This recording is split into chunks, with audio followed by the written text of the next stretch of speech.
انسان کی فطرت میں محبت اور وابستگی رکھ دی گئی ہے۔ اسے انسانوں ہی سے نہیں، مکانوں، راستوں اور درختوں تک سے محبت ہو جاتی ہے۔ جس انسان کا دل محبت کے اس جذبے سے خالی ہے، وہ پتھروں سے بھی گیا گزرا ہے کہ کم از کم ان سے چشمے تو پھوٹتے ہیں۔ اسی طرح انسان جہاں رہتا ہے اس ماحول سے اسے ایک نوع کی الفت ہو جاتی ہے، کیونکہ اس ماحول سے زندگی کے بہت سے حسین لمحات وابستہ ہوتے ہیں۔ گویا وطن سے محبت ایک فطری امر ہے، اور جو دل وطن کی محبت سے خالی ہیں ان کے بارے میں یہی کہا جا سکتا ہے کہ وہ یقین و ایمان کے اس جذبے سے بھی خالی رہتے ہیں جو انسان کو کسی عظیم مقصد کے لیے کٹ مرنا سکھاتا ہے۔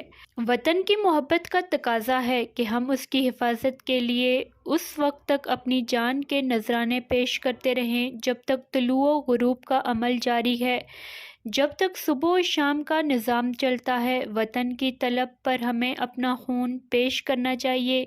یہی زندہ انسانوں کا نشان ہے کہ وہ اپنے وطن کے زروں کو اپنے لہو سے سیراب کرتے اور اپنی تاریخ کے حاشیوں کو اپنے خون سے رنگینی عطا کرتے ہیں۔ اے وطن تو نے پکارا تو لہو کھول اٹھا، تیرے بیٹے تیرے جانباز چلے آتے ہیں۔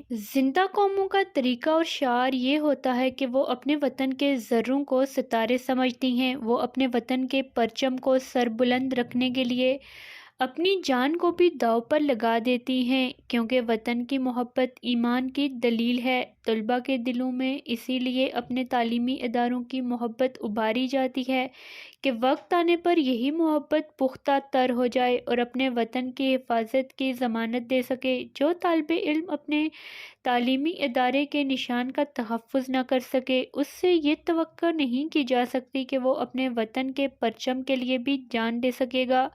تعلیمی اداروں کو اسی لیے مادر علمی کہتے ہیں، اور جہاں انسان رہتا ہے اس دیس کو اسی لیے مادر وطن کہا جاتا ہے کہ اس کے تقدس اور اس کی آبرو کو اس کے بیٹے قائم رکھیں۔ الغرض ہم مسلمان مجاہد ہیں، ہم میدان جنگ میں کامیاب ہوں تو غازی، جان دیں تو شہید۔ ہماری تاریخ ہمارے زرعی کارناموں سے بھری پڑی ہے، درخشندہ روایات کا ایک گلزار کھلا ہوا ہے۔ ہم ایک شاندار تاریخ کے پاسدار ہیں، ہم تابناک روایات کے حامل ہیں، اور ہم روح پرور واقعات کے وارث ہیں۔ ہم اس قوم کے افراد ہیں جس کا ہر عمل تاریخ کے چہرے کا غازہ رہا ہے۔ تاریخ کے حاشیوں پر جو زیبائش ہے وہ ہماری ہی عطا کرتا ہے۔ ہم نے ہمیشہ وقت کی سنگینیوں سے ٹکر لی ہے، اور ناموافق حالات ہماری کاوشوں کو اڑان عطا کرتے رہے ہیں۔ ہزار بار زمانے کے سرد طاقوں پر چراغ خون جگر سے جلائے ہیں ہم نے، اور ہمیں اپنے ماضی کی روشنی میں پاکستان کو بچانا، سنوارنا اور نکھارنا ہے۔